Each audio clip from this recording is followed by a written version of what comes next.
Ano nga ba ang halaga ang buhay sa daigdig?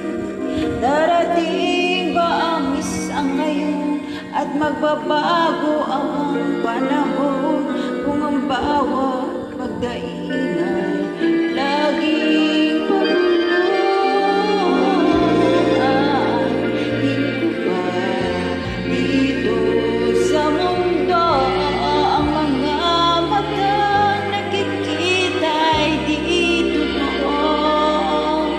May ngiting luha ang likuran at paglayang tanong ay kailan? Bakit di nating isabong ang pagmamahal?